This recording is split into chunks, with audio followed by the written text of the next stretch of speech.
आप सभी का स्वागत है तिवारी एकेडमी में। कैसे हैं आप लोग? मुझे उम्मीद है कि आप लोग बहुत अच्छे होंगे, स्वस्थ होंगे और जहाँ भी हैं वहाँ पर खूब सारे मज़े कर रहे होंगे, है ना? आज के इस वीडियो में हम बात करने वाले हैं कक्षा 4 यानी क्लास 4th में ईवीएस यानी पर्यावरण अध्ययन के चैप्टर 19 अध्याय 19 की। आपको पता है इस चैप्टर का नाम क्या है? बिल्कुल सही, जड़ों का जाल। तो चलिए शुरू करते हैं। सबसे पहले हमें अब्दुल के बारे में बताया गया है। कहा गया है कि अब्दुल छुट्टी के दिन बगीचे की देखभाल में अपने अब्बू की मदद करने गया। तो आप लोग भी कभी कभी बगीचे में बगीचे की साफ़ सफाई के लिए या फिर पानी डालने के लिए पौधों को अपने पापा के साथ, अपने अब्बू के साथ जाते होंगे, है ना? ऐसे ही अब्दुल भी गया क्योंकि उस दिन उसका छुट्टी का भी दिन था। तो उसने सोचा चलो अब्बू की मदद करते हैं। अब्बू आज मटर की क्यारियों में से सूखे पत्ते और जंगली घास निकालकर एक जगह जमा कर रहे थे। अब्दुल भी पासी की एक क्यारी में से घास खींचने लगा और वह घास के पौधों को आसानी से नहीं खींच पा रहा था। अब देखिए, अब्दुल के जो अब्बू थे वो तो शायद आसानी से घास को खींच पा रहे होंगे, लेकिन अब्दुल ऐसा नहीं कर पा रहा था। 2-3 घास के पौधे जो हैं खींचते ही उसके हाथ लाल हो गए। खींचने के चक्कर में बेल के सहारे के लिए जो डंडी लगी थी गिर गई और तो और मटर की नाजुक बेल भी टूट गई। अब अब्बू ने क्या कहा? अब्बू ने कहा, तुम घास के पौधे क्यों खींच रहे हो? घास की जड़ें बहुत मजबूत होती हैं, तुम्हें इन्हें खोद कर निकालना पड़ेगा। अब्दुल ने खुरपी से कुछ घास के पौधों को उखाड़ना चाहा, पर मुश्किल था। उसने देखा कि घास का पौधा जितना बड़ा ज़मीन के ऊपर था, उससे कहीं ज़्यादा ज़मीन के नीचे फैला हुआ था।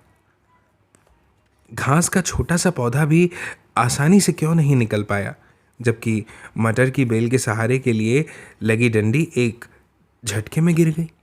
ऐसा क्यों हुआ? देखिए, मैं आपको बताता हूँ। आप इस उत्तर में ऐसा लिखिएगा कि घास की जड़ ने उसे मिट्टी में जकड़ कर रखा हुआ था, इसीलिए वह आसानी से नहीं निकल पाई, जबकि डंडी में जड़ नहीं थी, इसीलिए वह एक झटके में गिर गई। है ना? मुझे उम्मीद है कि आपको ये लॉजिक समझ में आया होगा। इसके बाद अगला प्रश्न है, क्या सभी पौधों की जड़ें होती हैं? तो उत्तर में आप क्या लिखेंगे? हाँ, सभी पौधों की जड़ें होती है ना? फिर इसके बाद में आगे प्रश्न दिया हुआ है कि अपने आसपास कुछ पेड़ पौधों को देखो, अंदाज़ा लगाओ इनकी जड़ें कितनी गहरी होंगी। ठीक है ना?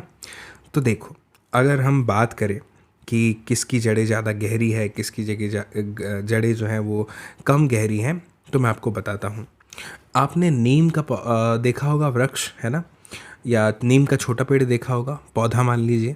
तो मैं आपको बताऊं कि उसकी जो जड़ें हैं ना वो बहुत ज़्यादा गहरी होती हैं। आपको मैं ऐसे 2-4 नाम बताऊं जिनकी जड़ें बहुत गहरी होती है। नीम, आम, गुलाब, बरगद और अशोक। ये वो नाम है पेड़ों के जिनकी जड़ें बहुत गहरी होती हैं।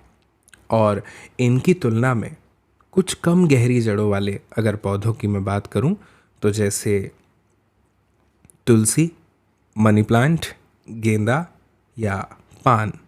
ठीक है ना? मुझे उम्मीद है कि आप समझ गए होंगे। इसके बाद में लिखा है कि 3 दिन बाद अब्दुल ने देखा कि मटर के पौधे का टूटा हुआ एक हिस्सा सूख गया था। चित्र को देखो और अंदाज़ा लगाओ, पौधे का कौन सा हिस्सा सूख गया होगा? देखो, यहाँ पर चित्र को देखकर हमें पता चल रहा है ना, पौधे का कौन सा हिस्सा जो है वो सूख गया था। अब समझो, जो भाग पौधे से अलग होकर के टूट गया था ना, वो हिस्सा सूख गया। क्यों सूखा? वह हिस्सा इसलिए सूख गया क्योंकि उसे जड़ों के द्वारा पोषक तत्व मिलने बंद हो गए थे। जड़ें जितनी लंबी होती हैं उतने ज़्यादा पोषक तत्व पेड़ को देती हैं। ठीक है? अब आगे क्या लिखा है समझो। अब्दुल को याद आया कि सलाद के लिए कुछ मूलियाँ निकालनी है। ठीक है। अब्दुल मूलियाँ उखाड़ने लगा। उसने सोचा, क्या ये भी जड़ें हैं? अभी अब्दुल ने कुछ ही मूलियाँ उखाड़ी थी कि बहुत तेज आंधी यानी बारिश होने लगी। उन्होंने मूलियों को उठाया और घर की ओर भागे। वे अभी घर पहुंचे ही थे कि अचानक आंगन में खड़े नीम के पेड़ की टहनी टूट कर गिर गई। अब्बू बाल बाल बचे। वे दोनों अम्मा के साथ चाय पीने बैठ गए। अब अब्बू बोले, पौधे सूखे जा रहे थे, अब बारिश हो गई है, सो हमें पौधों को पानी देने की ज़रूरत नहीं है। अब हम आराम से बैठकर लूडो खेल सकते हैं। अब यहाँ पर कुछ प्रश्न हमसे पूछे गए हैं। चलो इसका उत्तर देने का प्रयास करते हैं। आखिर ये बहुत ही इंटरेस्टिंग हिस्सा जो है इस चैप्टर का, है ना भाई। प्रश्नों के उत्तर देने में बड़ा मज़ा आता है। जब कहानी पता हो तो मज़ा और भी बढ़ जाता है ना। देखते हैं पहले प्रश्न में क्या पूछा गया है। पहले प्रश्न में पूछा है, तुम क्या सोचते हो कि तेज आंधी के बावजूद नीम का पेड़ क्यों नहीं गिरा?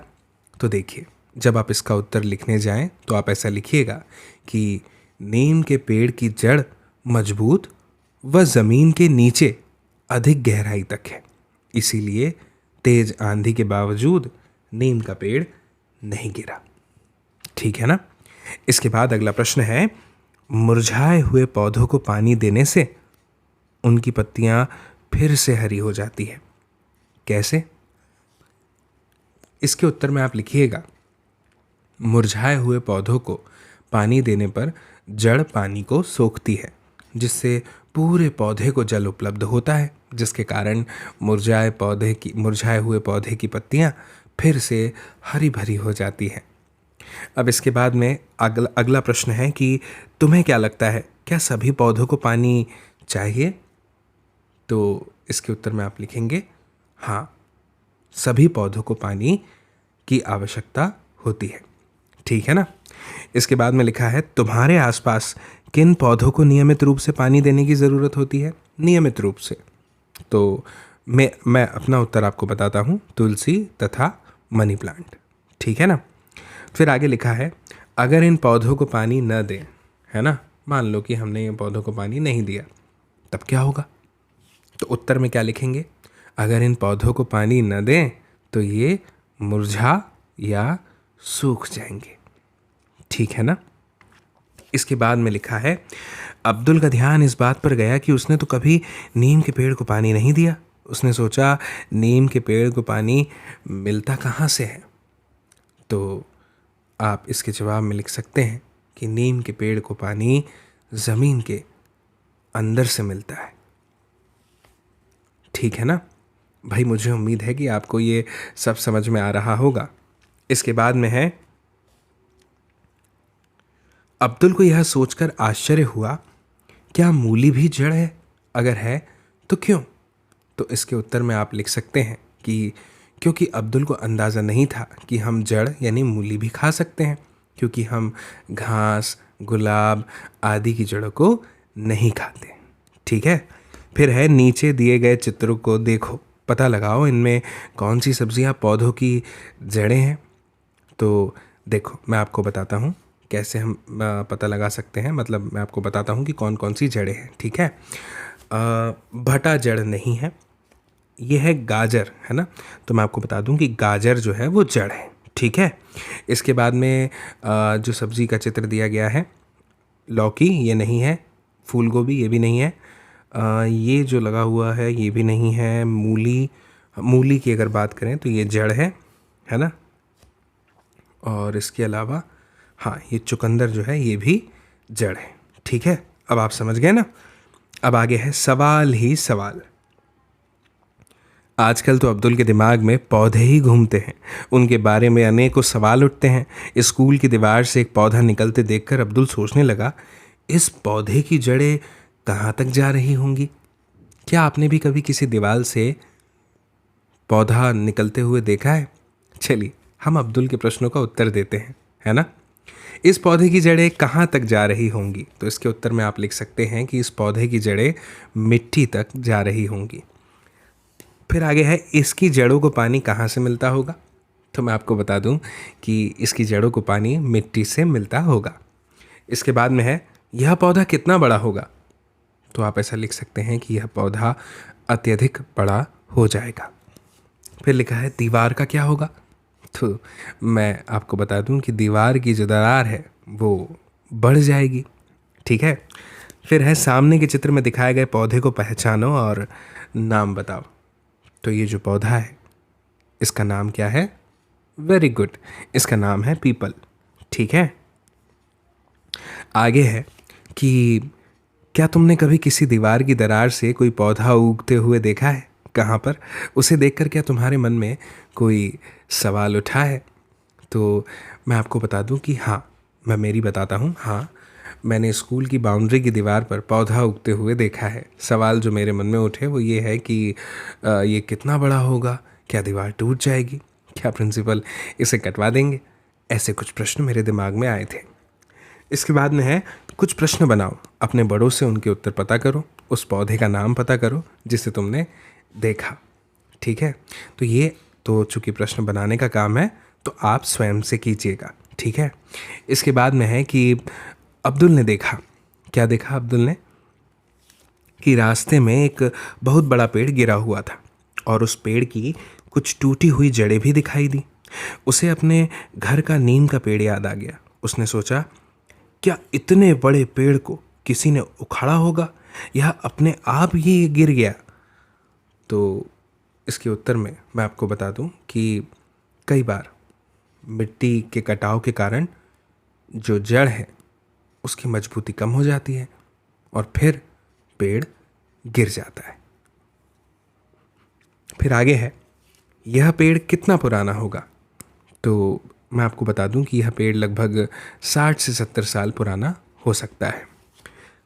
फिर आगे है, चित्र में देखो कैसे पेड़ के चारों तरफ की ज़मीन सीमेंट से पक्की की गई है।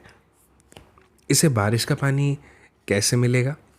तो देखो मैं आपको बताता हूँ कि पेड़ के पास जो थोड़ा सा खुला स्थान है वहाँ से पानी जड़ों तक पहुँच जाएगा। ठीक है ना।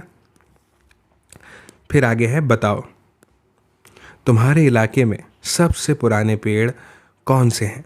अपने बड़ों से पता करो कि वे पेड़ कितने साल पुराने हैं। तो मैं आपको मेरे इलाके की बात बताऊं कि मेरे इलाके में एक सबसे पुराना पेड़ है बरगद का, और ऐसा कहा जाता है कि वह लगभग 400 वर्ष पुराना है। ठीक है। फिर आगे है, इस पेड़ पर कौन कौन से पक्षी रहते हैं? तो मैं आपको बता दूं कि इस पेड़ पर कौवा, गौरैया, मैना आदि रहते हैं। फिर आगे है, क्या कभी तुमने कोई बड़ा पेड़ गिरा हुआ देखा है? उसे देखकर तुमने क्या सोचा? तो मैं आपको बता दूं कि हाँ, मैंने आंधी तूफान के कारण आम का पेड़ जड़ से टूटा हुआ देखा है। मुझे तूफान के वेग पर हैरानी हुई। ठीक है ना। फिर आगे है, अरे जड़ें ऐसी भी। और सुनो एक मज़ेदार बात, बरगद के पेड़ की लटकन जिस पर अब्दुल और तुम्हारे जैसे बच्चे झूला झूलते हैं, असल में इसकी जड़ें हैं। वे टहनियों से निकलती हैं और बढ़ते बढ़ते ज़मीन के अंदर चली जाती हैं। ये मजबूत खंभों की तरह पेड़ को सहारा देती हैं। दूसरे पेड़ों की तरह ज़मीन के अंदर भी बरगद की जड़ें होती हैं। समझ गए ना। अब यहाँ लिखा है, पेड़ काटने के खिलाफ कानून है। सड़क पर बिजली के खंभे के पास एक इतना लंबा घना पेड़ था कि बल्ब की रोशनी भी नहीं आ रही थी, इसलिए लोगों को उसकी छटाई की ज़रूरत हुई। ऐसा करने के लिए भी लोगों को इलाके के सरकारी दफ्तर से लिखित मंजूरी लेनी पड़ी थी।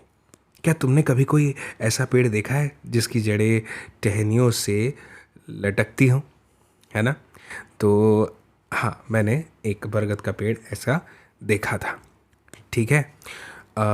आम का पेड़ जो है ना, वो भी एक बार मैंने जड़ से टूटा हुआ देखा था, तो वो मैंने आपको बताया था अभी। ठीक। फिर आगे है, आओ करें, क्लास में 3 या 4 बच्चों के समूह में बट जाओ। इन चीज़ों को इकट्ठा करो। कांच का गिलास, चौड़े मुंह वाली बोतल, रुई, रबर बैंड या धागा, कुछ दाने, साबुत मूंग, गेहूं, बाजरा, सरसों, चना और राजमा। अब एक प्रयोग करो। प्रयोग क्या है? हर समूह अलग अलग प्रकार के बीज ले लो, एक ही तरह के 5-6 बीजों को एक कटोरी में पानी में रात भर भिगो दो। एक कांच का गिलास या फिर चौड़े मुंह वाली बोतल लो, इसके मुंह पर रुई की एक तह गीली करके रखो। इसे रबर बैंड से धागे से बांध दो। भीगे हुए इन बीजों को गीली रुई पर रखो। ध्यान रहे कि रुई गीली रहे। इसे 10-12 दिन तक रोज़ देखो। क्या बीजों में से कुछ निकलता हुआ दिखाई दे रहा है? पौधा चौथे और 8वें दिन कैसा दिखता है, उसका चित्र बनाओ। तो भाई अब चित्र तो आप ही बना सकते हैं। हाँ, कुछ प्रश्न हैं, उनके उत्तर यहाँ पर हम ज़रूर दे सकते हैं। जैसे सूखे और भिगोए हुए बीजों में क्या अंतर दिखे? तो मैं आपको अपना उत्तर बता देता हूँ। सूखे बीज में कोई अंतर नहीं दिखा और भिगोया हुआ बीज अंकुरित होने लग गया था। फिर है कि अगर रुई सूखी रह जाती तो क्या होता? तो मैं आपको बता दूं कि बीज जो है ना वो अंकुरित नहीं होता। फिर है कि जड़ किस तरफ उगी, तना किस तरफ उगा? तो मैं आपको बता दूं कि जड़ नीचे की ओर और तना ऊपर की ओर बढ़ा। फिर आगे है, ये पौधे रुई में कितने बड़े हो गए? तो मैं आपको बता दूं कि ये पौधे रुई में थोड़े बड़े हो पाए। ठीक है। फिर आगे लिखा है, क्या सभी बीजों में से पौधे निकले? तो मैं आपको बता दूं कि सिर्फ जो भीगे हुए बीज थे उन्हीं से पौधे निकले। फिर है, जड़ों का रंग क्या है? तो मैं आपको बताऊं कि जड़ों का रंग सफ़ेद है। क्या तुम्हें जड़ों पर बाल दिखाई दे रहे हैं? तो मैं आपको बता दूं कि नहीं, जड़ों पर बाल दिखाई नहीं दिए। फिर है, इन पौधों को रुई से अलग करने की कोशिश करो। क्या अलग कर पाए? क्यों? तो मैं आपको बता दूं कि पौधों को रुई से अलग नहीं कर पाए क्योंकि जड़ें रुई में गुथी हुई थी। ठीक है ना। फिर आगे है कि तुमने देखा कि जड़ों ने रुई को जकड़ा हुआ था। तुम क्या सोचते हो, क्या इसी तरह से जड़ें मिट्टी को जकड़े रहती हैं? तो मुझे लगता है हाँ, इसी तरह से जड़ें जो हैं वो मिट्टी को जकड़े रहती हैं। ठीक है ना। मुझे उम्मीद है कि आपको ये समझ में आया होगा।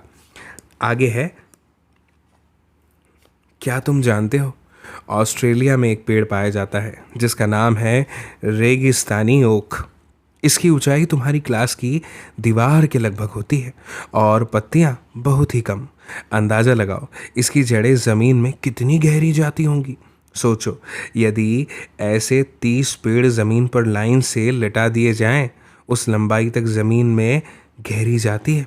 और इस पेड़ की जड़ें जब तक कि पानी तक न पहुंच जाए, यह पानी पेड़ के तने में जमा होता रहता है।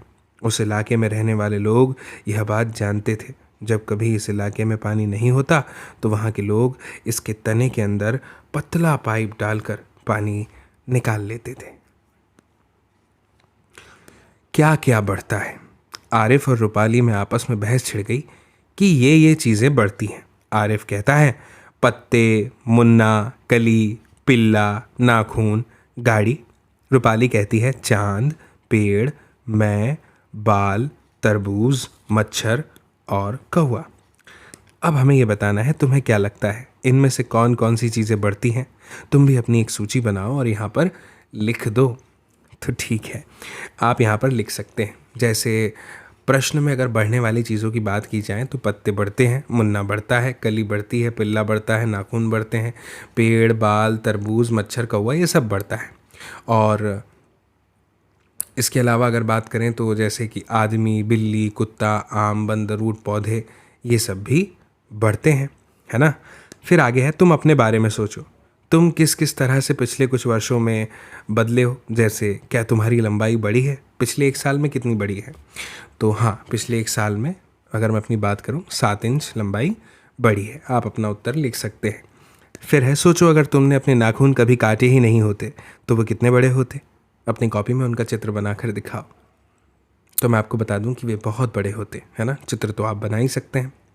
फिर है, तुम्हारे शरीर की क्या ऐसी कोई चीज़ है जो बढ़ती रहती है?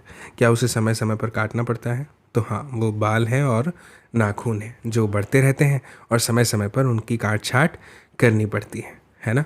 मुझे उम्मीद है कि आपको ये बात समझ में आई होगी। तो मैं आपको ये बताऊं कि आपको ये वीडियो अगर पसंद आया है तो आप इसे अपने दोस्तों तक ज़रूर पहुंचाएं ताकि वे लोग भी इस वीडियो को देख पाएँ, समझ पाएँ। ठीक है ना। बाकी मुझे ऐसा लगता है कि आपको ये वीडियो ज़रूर अच्छा लगा होगा। आपने पहले भी जो वीडियोस हमने अपने चैनल में डाले हैं वो अगर नहीं देखे हैं तो आप देख सकते हैं, ठीक है ना। मुझे उम्मीद है कि आपको वो भी बहुत पसंद आएंगे।